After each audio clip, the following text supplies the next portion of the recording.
Gurur Brahma, Gurur Vishnu, Gurur Devo Maheshwara, Gurureva Param Brahma, Tasmai Shri Gurave Namaha. Chinmayam Yapyat Sarvam Trilokyam Sacharacharam Atpadam Darshitam Yena Tasmai Shri Gurave Namaha.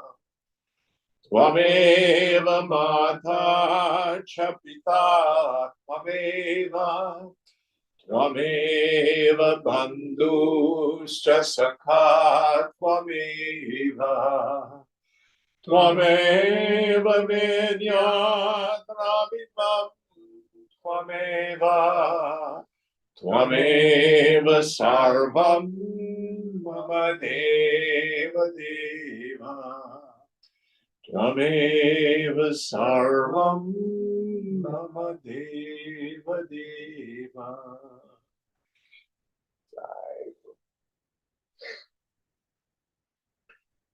Om Bhadram Karnevi Shrunuyama Deva Bhadram Pashyemakshabhirya Jatra Sthiraya Rangai Snushturagam Sastanubihi Vyashema Devahitam Yadayuhu Swasti na Indro Vridhashravaha Swasti na Usha Vishwavedaha Swasti nastarsho arishtamemihi Swasti no brahaspatir dadhatu Om Shanti Shanti Shanti.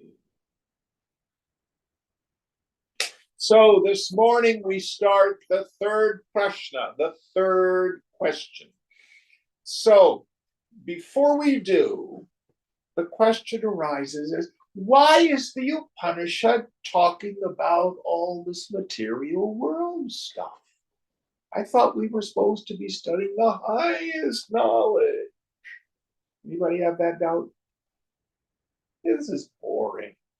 I don't know about the self. Our difficulty in the world is anyonya adhyasa. Anyonya adhyasa means mutual superimposition. A classic understanding of an imposition is snake in the rope. There's a rope on the ground, but it's dark and I'm deluded, so I superimpose a snake and then I get frightened. Ah! So what I have to do is investigate and see what the substratum is. Rope. Where's the snake? It's something I've imagined. So anyonya adhyasa, this mutual superimposition, means two superimpositions take place. The first, I superimpose upon the self the qualities of the not self. I think I'm my body. I think I'm my feelings. I think I'm my thoughts. I think I'm this chidabhasa, this reflection of consciousness, this karta, this doer, this jiva bhavana, this idea, this feeling I'm a person. I superimpose all that on the self. So the practice here is to discriminate between the self and the not self. But that's only half the problem. The other problem is I superimpose upon the not self the phenomenal world, the qualities of the self. So there are people, places, things, and conditions out there. Sat. They have existence separate from me. You exist and you have the power to upset me. I don't believe that. Well, what happened at work this week? Yes.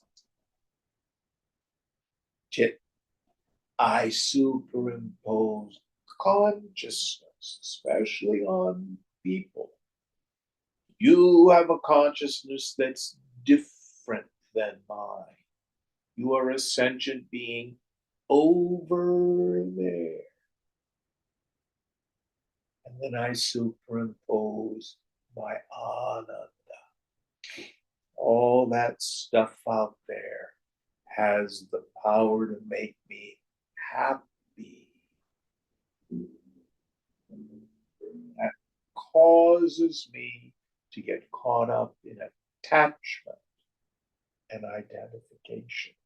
So these two superimpositions need to be untangled. Now, what the ancient rishis have discovered is if I thoroughly investigate and examine stuff, I can begin to see what is. So, for example, in that first superimposition, if I can be aware of it, if it's an object of cognition, it's not self. My hand itches. Is that me? No.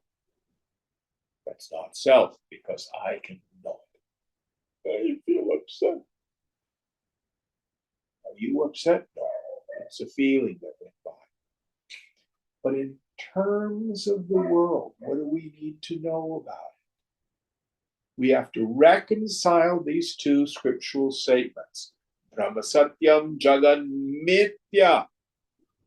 Brahman alone is real. The names and forms of the world, the Jagat, are illusory. And Saravam Kalvidam Brahma. What is really out there? Brahman alone. It's the same thing as the eternal subject. It's all God. But in this world of name and form, the Jagat, the Vishwa, the world perceived in the waking state, we also know that it has laws, and at the level of what we call vyavahara, transaction. Who went to work this week? Yeah, you have vyavahara. You're in the world of transactions. I hear you are a good cook, but you made dinner for them this week. Is that right? Vyavahara. So we do not ignore the world of name and form. We simply see it for what it is. So Krishna says in Gita, this knowledge makes you master of this world and the beyond. So that is why the Upanishad is spending time here, teaching us about what is this phenomenal world. To review, first chapter, Brahman alone is. The first thought in the mind of the infinite. Prajapati, the creator God, also known as Ishvara, the Lord. Brahma, the creator. First thing that Prajapati does is he imagines, divides into two, matter and energy. Rahim, Prana. The whole universe is nothing more than the interaction between matter and energy. This is theory of relativity 3,000 years ago. And in the language of mystic symbolism, in that first chapter, we talked about how time and space are part of that interaction between matter and energy. Astrophysics, whole inflation theory of the Big Bang. Science is catching up to the rishis. Then we had a brief reference to the Sapta Chakra. How does this prana work in the human organism? Now, when we talk about the human organism, we don't just mean the body. So, for example, if you've ever studied anything about icebergs, who studied anything about icebergs? How much of the iceberg is above the water, visible? How much of it is below the water, invisible? 9/10 is invisible. Real simple. Just get a large tumbler of water and put an ice cube in it. How much of the ice cube sticks up above the edge of the water? 1/10.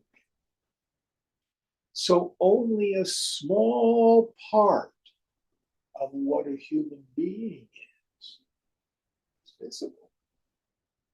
Vast majority of what we are is not perceivable by the senses, at least not by the 5 outer senses. And so we had a quick, brief run through of the Sapta Chakra, which will go into more detail at some point. And in the second chapter, well, how does this interaction of matter and energy express itself in the human organism? We had an allegory. Explained how all the devatas, the various sense organs, the mind, the intellect, the ego, they thought they were the most important. And good old Prana says, oh, really? I'm leaving. Like, wait. They all have to go with it. So the message is the body cannot even live without Prana. And all of the other dimensions, the 5 organs of action, hands, feet, tongue, anus, and genitals, organs of knowledge, eyes, ears, nose, tongue, and skin, mind, intellect, even fever sense, are dependent on prana, subtle energy.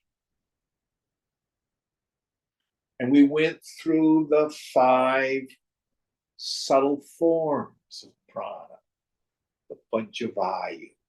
Quick review. What's the main one called? Prana, which is located, it activates our major senses in the head. But the main thing it does, it's inhalation.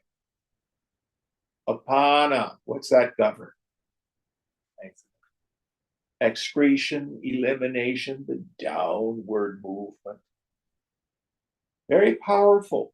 In the middle of class last week, Puneet took the baby out into the hallway, and Apana was powerful.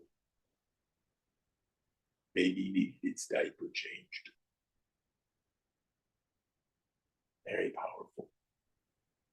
Can you control your excretion? Anybody have a difficulty wetting the bed at night?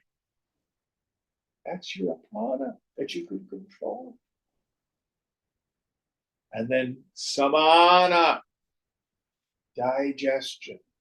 how that prana takes the food that we eat, the water that we drink, and assimilates it,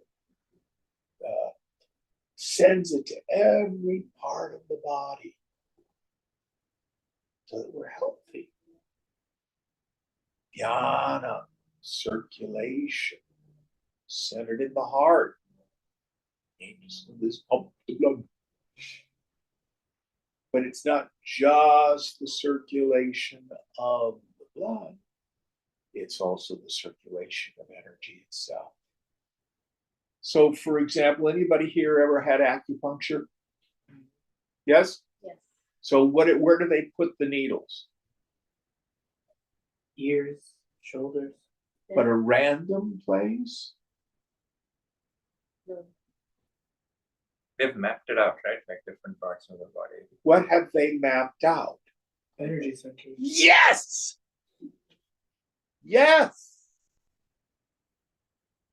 This whole science, how these energy centers move through various parts of the body. And even modern science. I was watching some commercial on TV about people with sciatic pain.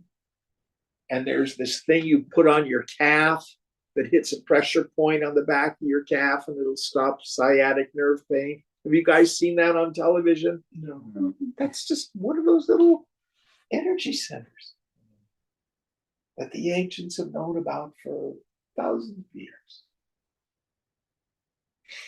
And then Udana. Normally we think of it as it controls thinking. But last time we talked about how it's the ejection seat. You die. That's the prana that makes the subtle body leave the physical body. Now listen carefully. Udana is the energy of meditation.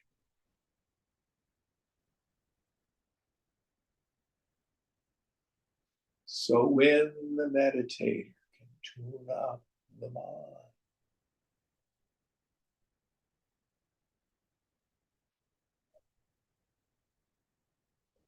see if you can feel that energy going up above your head, filling all the space.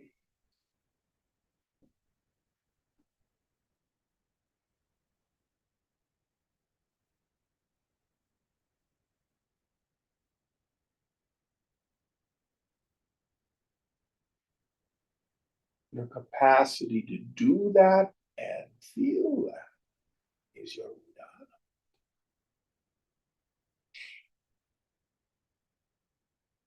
So this is kind of a review of what we've done.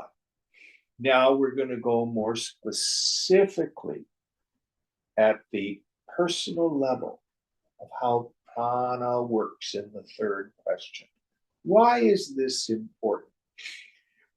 This is the material that the yogis eventually use to develop the science of Kundalini Yoga. Any of you ever done any Kundalini Yoga? Yeah.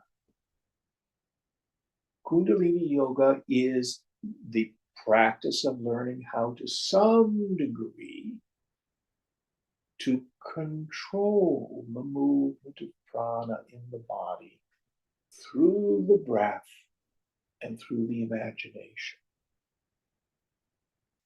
Now, is this of any value? Are you going to just be able to cross your legs and fly through the air or something like that? No. Who here has to do, for example, presentations at work, public speaking?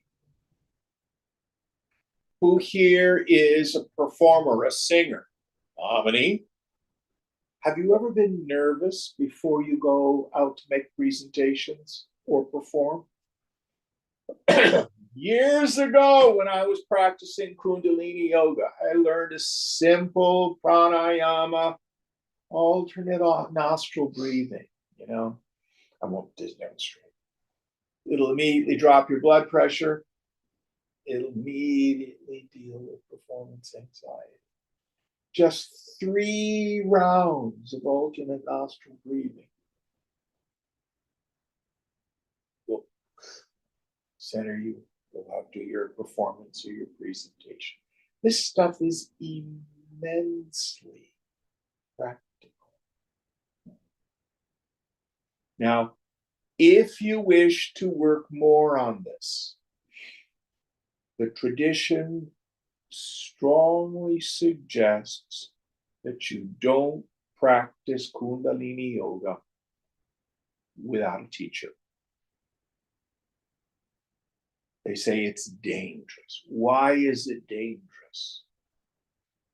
If you go willy-nilly, helter-skelter in opening up energy centers forcefully, your unconscious starts to unload.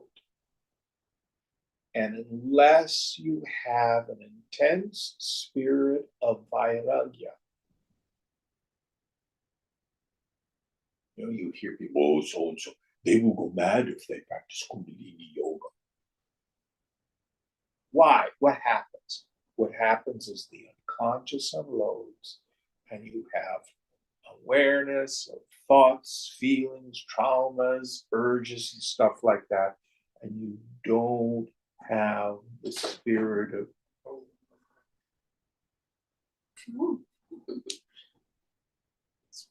renunciation to be able to deal. So those of us who practice jnana yoga, will you experience Kundalini? You might. It's a natural energy in the body. It's not woo. Now let me give you another point. Some people say, oh, Jim, I was just shaking and I had all this energy buzzing in my body. I must be getting really spiritual. And I unfortunately have to say, well, I'm so sorry. That's just an indication of how gross you are. If your equipment is pure, meaning you're eating well, you're sleeping well, nervous system is balanced, you've been meditating, energy can flow through you, massive amounts, and your equipment doesn't shake, rattle, and roll. So if you're shake, rattling, and rolling, don't stop it. I mean, it happens.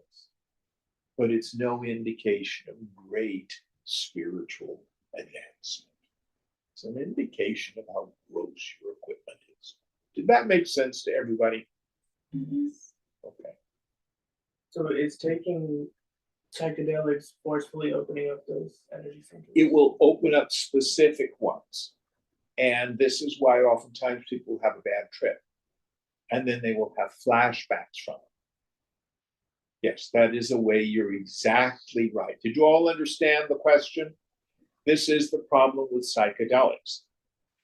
And the problem is you'll open an energy center and you have no understanding. And then the person gets dependent on the psychedelic. But what we're interested in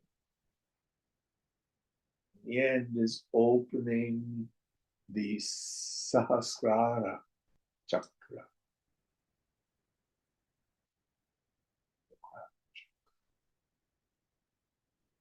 Which opens when knowledge of the self dawns on the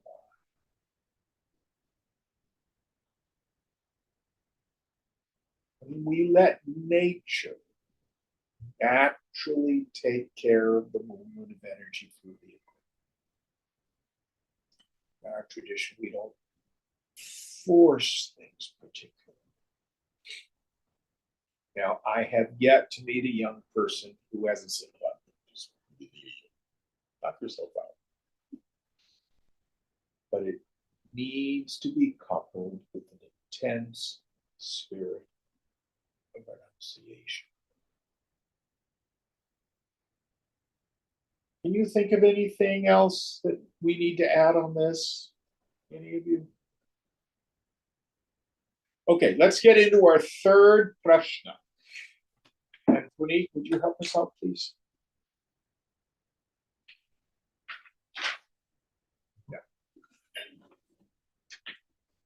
Query Prashna 3, Kaushalya and Pipilada. अथ हैनं कौसल्यश्च वलायना प्रपच्छ भगवन् कुत एष प्राणो जायते कथमायात् यस्मिन् शरीर आत्मानं वा प्रविभज्य कथं प्रतिष्ठे केनोत्क्रमते कथं भ्रम्यं भिद्धत्ते कथम अध्यात्मतम इति. Then Kaushalya, son of Aswala, questioned him, O Bhagwan, whence has this prana come? How does this enter the body? How does it abide after it has divided itself? For which reasons does it go out? How does it support outer fields, and what is within the body? So now we're bringing it down even more to the microcosm, the personal level. How does this prana manifest and work in the body itself? And what's its relationship to the prana in the macrocosm, the world itself? So remember, in the first chapter, we had these mystic symbols. Prana in the outer was the sun, Surya, Aditya, and Raim matter was the moon. That interaction cosmically. So we'll also address that in this prashna. Going on. Tasmai sa hovachati prashnan prapichasi dhammashti siti tasmateham bravimi. He replied, you ask questions touching the transcendental matter. Because you are supremely devoted to Brahman, I will explain it to you. So now we have a warning. You are now touching subjects which outer science cannot plumb. You're touching things that begin to relate to mystic experience. Ultimately, to the understanding of ultimate reality. This is heading into the secret knowledge to some degree. Going on. Exciting. What? I said exciting. Atmana esha prano jayate yathaisha purushe chaye tasmin netadatam mano krite naya tasmin sharire. This prana is born of the Atman. Just as shadow is born of the man, the prana spreads over the self. By the action of the mind, it enters into this body. So, this prana, this energy, which is always interchanging with matter, born of the self. It has other names. We have the term Shakti, cosmic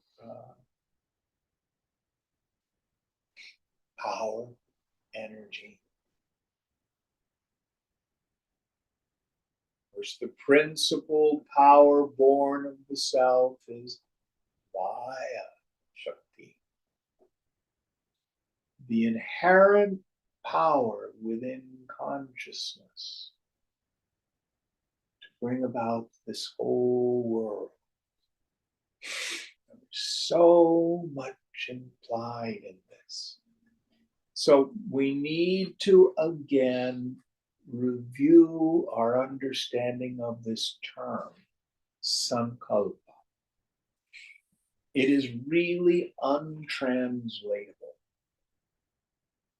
It means wish, will, thought, intention, desire. Can you think of any other translations for sankalpa?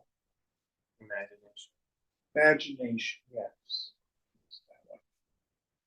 So, sankalpa is the term that describes the process whereby an image in consciousness, an imagination, becomes grossified into what we perceive as matter.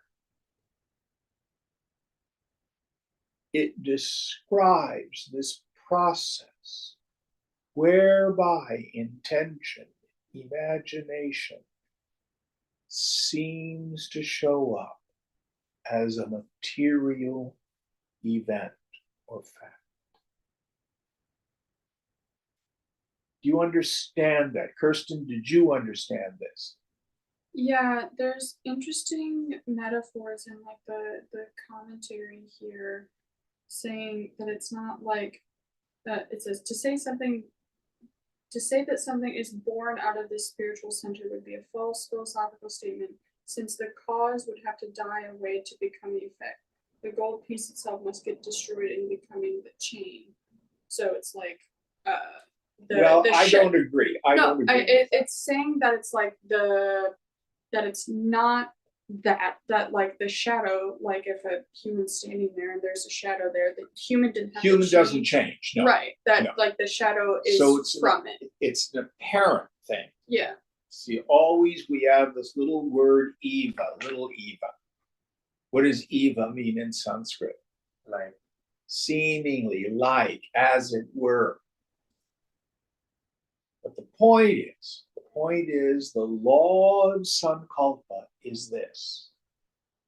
Any sankalpa consistently maintained that isn't contradicted or conflicted tends towards grossification. Or to use what the new agey people say, manifesting. Any of you had any exposure to any of these new agey things about learning how to manifest stuff? Mm-hmm. And what do they do? Oh, you do visualizations. You make a treasure map. You do affirmations. What was the thing Al Franken used to do?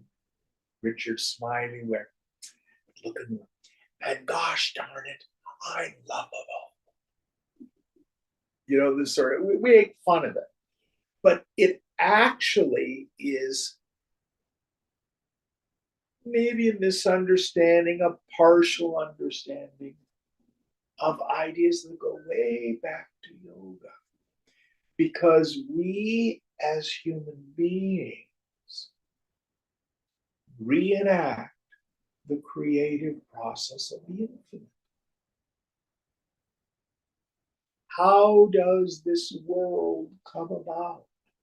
Sankalpena, by means of sankalpa, sankalpa of the infinite. It arises out of the Atma. We have two very famous examples, like the reflection in a mirror. So does the image in the mirror arise out of the mirror? No, it's the mirror itself by its very nature, which shows up as the image. But the mirror undergoes no change. I like to bring out the crystal ball, like the images in Spatika crystal. So I hold up the crystal ball and show it to you. It's stone. Spatika Ghanam, a homogeneous mass of rock. Yet you see images in it. Are the images in the stone? You see them. Did that make sense? So this is the strange mystery, how the phenomenal world waves out of the infinite. It appears, no doubt about it. What is it? Here the Upanishad says, it is Brahman, Sarvam Kalvidam Brahman. All this is verily Brahman. So this is the origin. I am Atma Brahma. When the scripture uses the word Atman, it means the same thing as Brahman. So this energy, this prana, is Brahman. It is from Brahman. We have what we call Nirguna Brahman, Brahman without any qualities, which you experience as I. And then we have Saguna Brahman, Brahman with qualities, which is the stuff we see. Urge, again, language fails us, is this way out of the infinite. Any questions on this? So in the mirror example, are you equating the mirror with what? The mirror is like Brahman. The image in the mirror is like the phenomenal world. Now, the metaphor of the mirror falls short, because in order for a reflected image to appear in a mirror, there needs to be something outside the mirror that's looking in at it. Right. Okay. The other great image we have is like the waves in the ocean. The waves are nothing but the ocean appearing as the waves. That also falls short because the surface of the ocean undergoes movement. Brahman never moves. It is Buddhasta. Words fall short. All right, moving on. Next month. So one more question. So it says by the action of the mind, it enters into this body. Yes. Does that mean that there is a potentially infinite amount of prana available that can enter the body? I don't know, but I'll tell you this. We at best use 10 to 20% of the energy. The vast majority of people live in the first and second chakra. I'm concerned about my survival, food, clothing, and shelter, and I want to get laid. We may have a little bit of energy in the third chakra. Love me, pay attention to me. You know, it's where we were connected to mommy. Few people awaken the higher centers.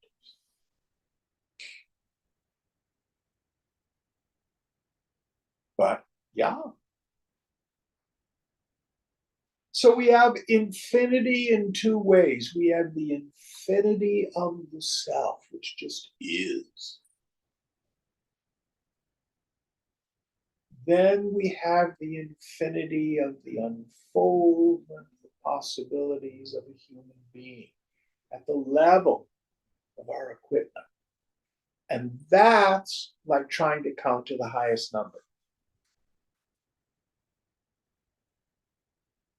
So in my life, I've had the great punya, the great privilege of meeting some pretty remarkable people. Swamiji, of course. 2015, I met another Mahatma, this Bhuvaneshwara. I met Baba Muktananda. I met Guru Mai. I met Amaji. Amazing masters. I'm aware of even other ones like Ramana Maharshi. His fragrance, as it were, is still there at Arunachala. If you get the great merit to go there. But when I was in the ashram, we used to have these conversations. Well, Swamiji may be realized, but Muktananda is fully realized. Well, Guru Bala, this was this great Sufi master from Sri Lanka, 120 years old. He's completely, fully realized. What's possible? What's possible? And it's not that they know more self. It has to do with the experiences, the movement of this prana and the equipment. Anybody here read Autobiography of a Yogi? Okay. Babaji. What a remarkable being. What a remarkable being. Now, listen carefully. Whether or not you're just a mama raising a baby, or you're a great avatar, that's the Lord's decision, not yours or mine. If you are trying to be a great yogi, you think it's going to be better, or you're more powerful, or worth more, stuff like that, you're not even a man or woman of knowledge at that point.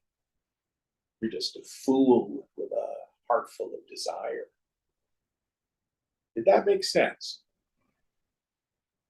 You leave what your equipment's supposed to be doing up to God. Your job, shut up and get out. Now, if you are intuitively led to do practices, they may or may not be fruitful. These post-enlightenment samadhis are not to be gained by mere will or effort. They're the results of karma.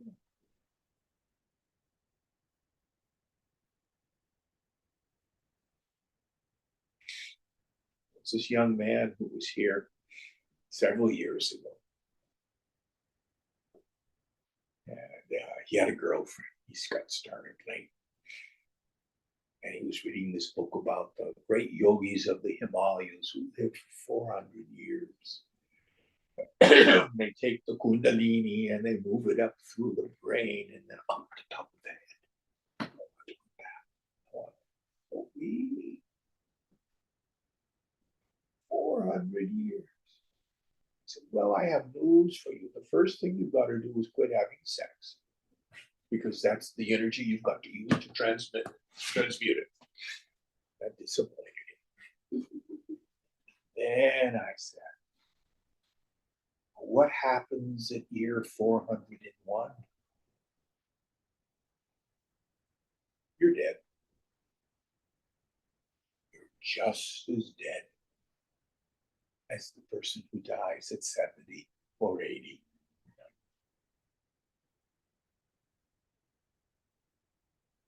And in the infinite time of Brahman,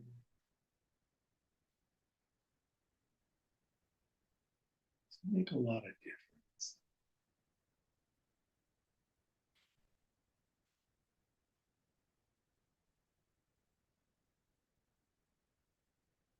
Okay, next mantra. Did that answer your question?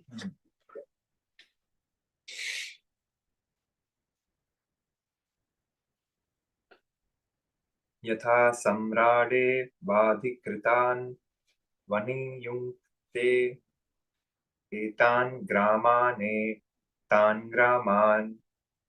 धितिष्ठस्व इत्येव मे वैश प्राण इतरान् प्राणान् पृथगेव सन्निधत्ते. Just as the king appoints his officers, saying to them, reside here and govern these and these villages, So does prana assign to each of the other assistant pranas a separate department of activity. So this is again in the language of metaphor, talking about how the one prana, so when the egg and the sperm unite, prana enters. It causes, what is it called? Mitosis? That's the first thing. Mm-hmm. Some of you science people. The splitting of the egg, of the cell. Yeah. And how is it that all of a sudden a cell knows to be a brain and another one knows to be a leg? It's just a miracle. So much intelligence in this Raim and Prana. And so here the scripture is again talking about how the prana enters in and then separates into the Panchabhaya. The main prana governing breathing and largely perception. Apana, the downward movement, the elimination of things. It can also be the elimination of ideas. Have you ever had some particular belief or habit and you've finally been able to let it go? Who's had that experience? That's apana. So renunciation in some ways is apana. In a way, sure, sure. Samana, the equalizing of food and all sorts of things in the body. Yana, circulation of the blood, but energy too. And all these wonderful qualities of udana, thinking, meditating.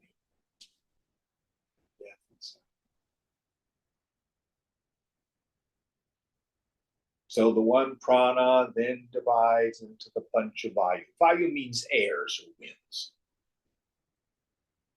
Next verse. Next mantra.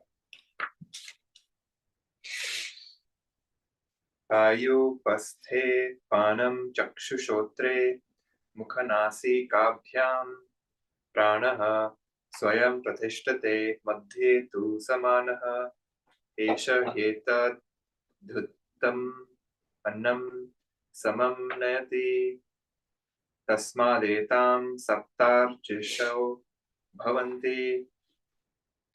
The prana appoints the apana to dwell in the organs of excretion and procreation, and himself abides in the eye, ear, mouth, and nose. In the middle, this samana functions, distributing the food equally, and the 7 flames are fed from it. So, the main prana is largely centered in the head because it not only governs breathing, but it's what enlivens our major sense organs.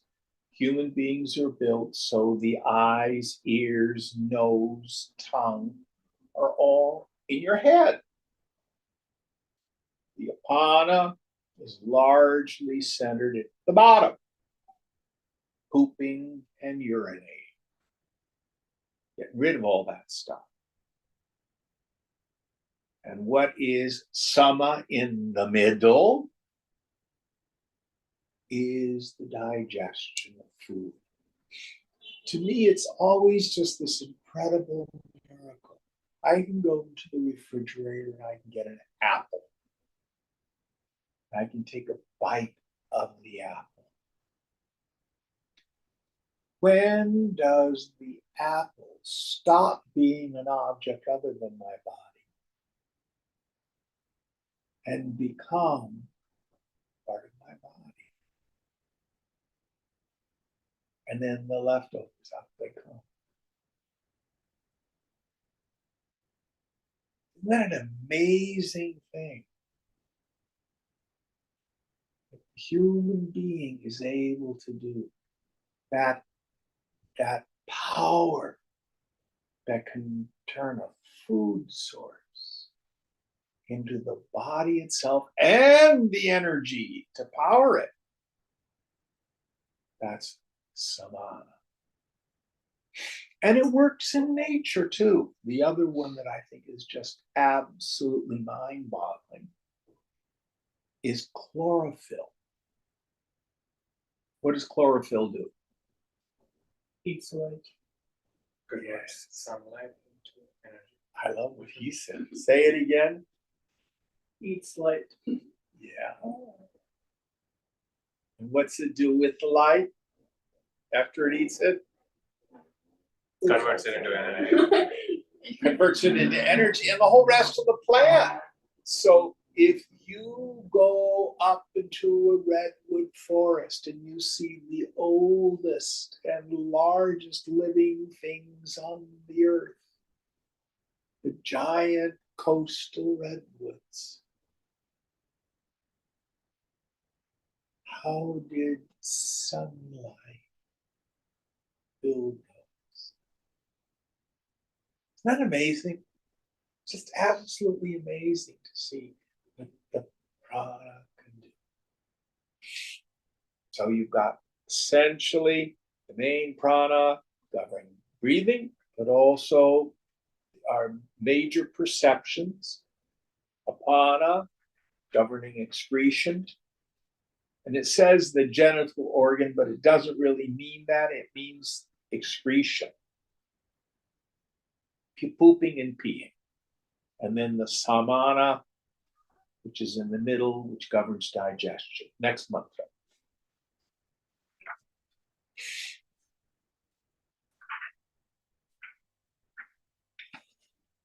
Hridi yesha atma atraita eka shatam nidinam tasam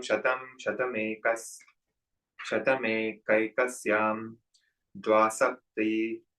dvasapti pratishakha disahasrani bhavant yasu vyanashcharati. This Atman, self, that is the subtle body, is indeed in the heart. There are 101 nerves. Each of them have 100 branches. Again, every one of these have 72,000 sub-branches. In these, the Vyana moves. So, did someone knock at our door? I heard a knock, but Would you go check real quickly?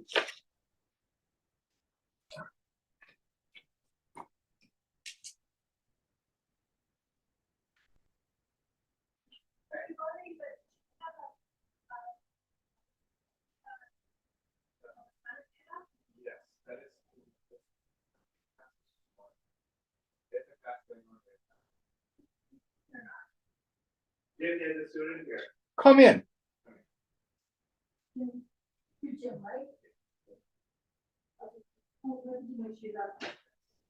So you're quite late, but that's okay.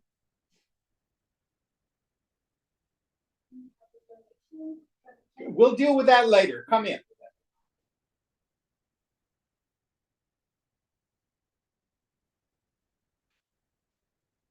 What's your name? I'm Janet.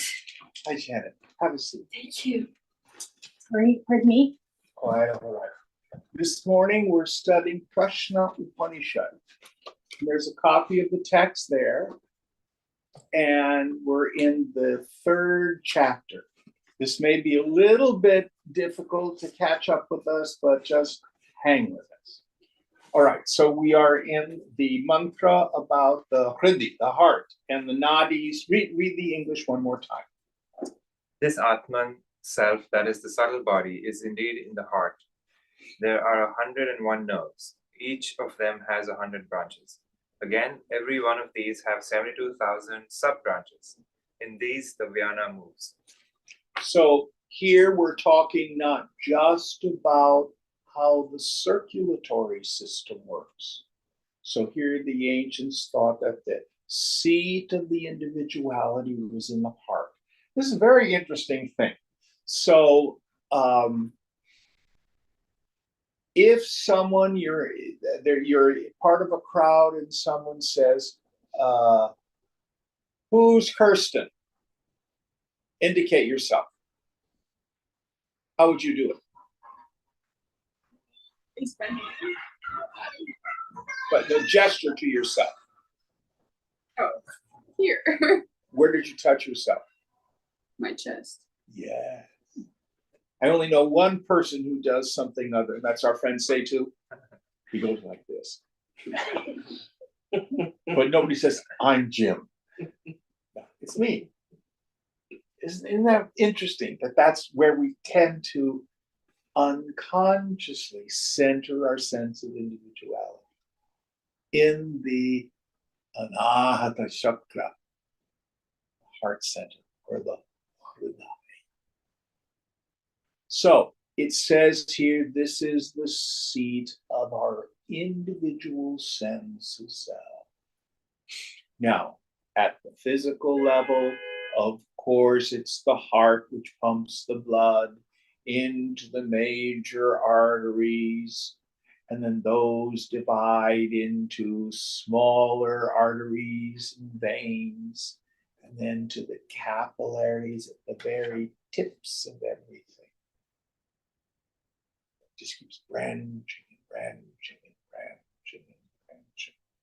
He's not referring to the capillary system. He's referring to the nadis, the energy paths as they move through the body. So later on, or previously, we were talking about people who've had acupuncture. Jen, is that your name? Janice, Janice. You ever had acupuncture? love it. Yeah. Yeah. So where or why does the acupuncture put the needles where they do? Well, they don't put it very deep. I mean, they're just on the very surface of your skin. It's just to trigger nerves, I think. Not just the nerves, but the energy centers. Because through the nadis, through these subtle energy centers, it will flow. Who here has ever studied a martial art that has the word chi or ki in it, like Aikido or Tai Chi Chuan? Anybody done any martial arts? Yes? No. So what you learn to do is feel the energy moving. Who here studied Reiki or better had a Reiki treatment? Yes, no? Yes. Okay.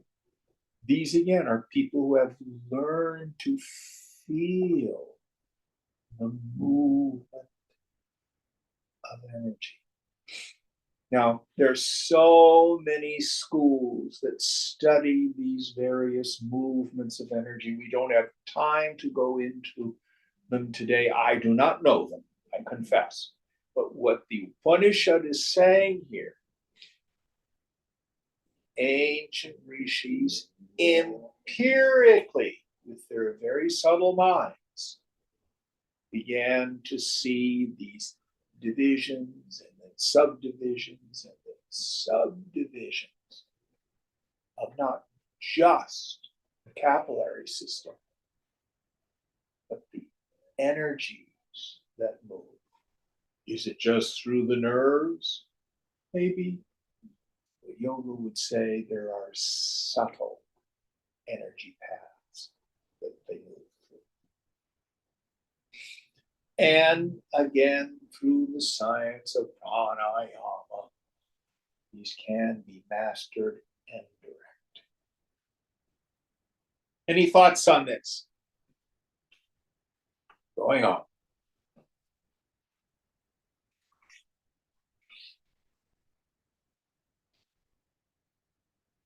Mantra 7. Athaika yodharva udana punyena punyam lokam nayati papena papamubhya yameva manushya lokam. Thereafter, through one special nerve, the udana, ascending, leads the jiva upwards to the virtuous world due to good work and carries it to the lower worlds due to sinful acts, and takes the jiva to the world of men only when sin and virtue are mixed. So, this is a mantra that describes what happens when the vehicle of the physical body wears out. We're on page 126. Thank you. Who here, for example, has bought a car and you've driven it for 40, 60,000 miles and the damn thing just wears out and the engine dies and it goes off to the junkyard? Such is the physical body. So it is a vehicle, it is a container for the garnering of experience and for the satisfaction of desires. So what happens through our activities and thoughts in this world? We accrue what the scriptures call punya and papa. Punya, difficult to translate, merit, but it's the karmic results of good deeds. Let's see if I can give an example. I can't right now. But if you are a kind, generous, loving person who does well, yes, I can. So I have a friend who's 92. And his family took him back to New York because his children are taking care of him. And I was with a whole bunch of his friends, and we sent him a card. There were dozens of people who wanted to send a card to Donnie. Why? Because of his punya, his love and his care and his honesty. He's just a good mensch, a good guy. So there were rewards of that. Antithetically, papa, frequently translated as sin or demerit. So let's see if I can think of an example. Yes, there are. Janice has a question. Yes, Sorry to interrupt. I'm just curious, why do bad things happen to good people? because of the force of the past. In a previous life? Very likely. So there's nothing that they did wrong that they're aware of. It's just You may or may not. So in yoga, we say you do not get what you want, and you don't even get what you need. You get the inevitable results of the force of the past. Not always in this life, but perhaps in a prior life. Now, I have news for you. We've all been jerks. And the chains of karma are incredibly complex. It's like looking at the root system of a huge tree. So it doesn't do much good to go causation hunting. Understanding is the booby prize. The point is, what am I going to do when something negative happens to me? Can I break the chains of karma? Normally, if someone's mean to me, the ego wants to respond with redress or revenge. Oh, could you do that to me? Bam! And this only continues the chain. So what a yogi learns to do is what we call titiksha, forbearance. Being able to move through life enduring these vicissitudes, endeavoring to have equanimity without the need for redress or revenge. This breaks the karmic chains. Does that make sense? yes. Very good question. So this particular mantra, talks about what happens at the moment of death. So our good friend Udana, an incredibly wonderful vayu, prana, at the moment of death, when you're proud of the karma of this life is over. It gathers all the punya and the papam. Some of it are impressions from prior lives which had yet to express, which we call our sanchita karmas. Others are impressions that we've garnered in this lifetime, which set up chains of causation for the future of the karmas. And then there's like this one main channel goes up your spine, the sushumna. And the Udana push the ejection button. Out it goes. And then here the Upanishad says 3 things are possible. If the balance of your karma is virtuous, then you go to what we call Swarga, one of the heaven realms, Punya Loka, a place where you work out, get the positive results of those good karmas. If, on the other hand, you've been a jerk, an evil, hateful person, then you go to Naraka, is that what they call it? Mhm. Hell? Yeah. The lower worlds, where you get tormented for a while. Now, unlike the Christians who say you experience an infinite result for finite actions. You've been good, you go to heaven forever. If you've been evil, you go to hell forever. You'll go, no. Both Swarga, Naraka are temporary.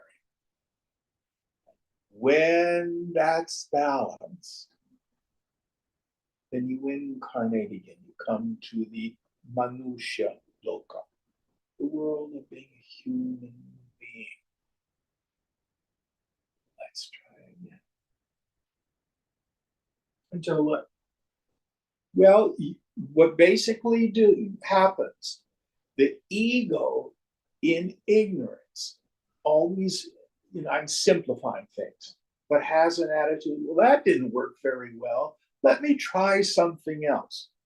Last time I was a man, maybe it'll be better if I'm a woman. Well, those 2 didn't work. Maybe I'll be trans.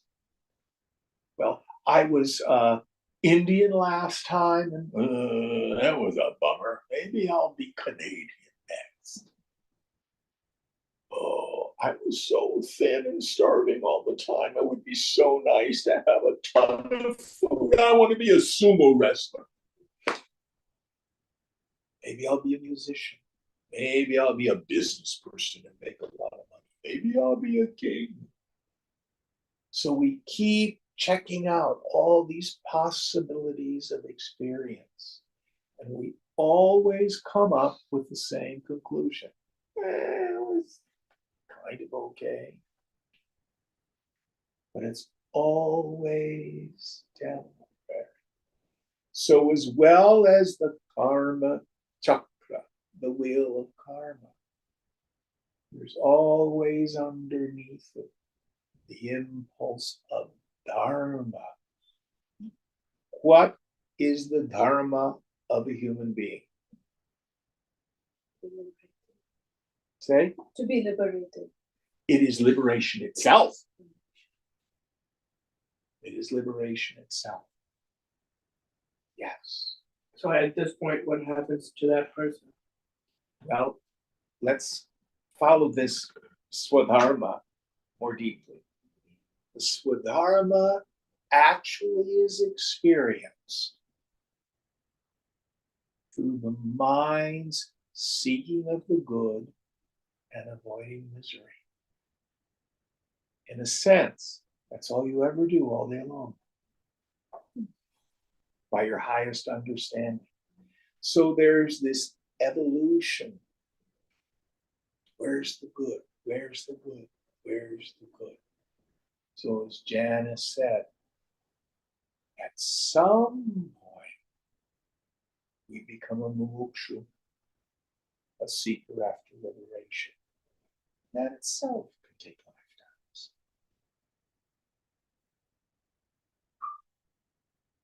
We begin to think, now, I don't want to be Elon Musk. It's not my idea of a good time. Not even Jeff Bezos. Oh, look at Ramana Maharshi. I think I want what he has. Start to be a mumukshu. So those two impulses are always interacting. Karma. Did that make sense? Yeah. I suppose my question was, at the moment of death for someone like them, Ramana Maharshi? right? Can't see who you're pointing at. Oh, right. Yeah, I'm the Maharshi. It is noon, so I don't have time to answer it. So write it down so you don't forget it, and we'll talk about that sort of stuff next time. Okay. Come back next week, same bat time, same bat channel. Om Purnamada Purnamidam Purnat Purnamudachyate Purnasya Purnamadaya Purnameva Vashishyate. Om Shanti Shanti Shanti. Hari Om Sri Guru Bhyo Namah.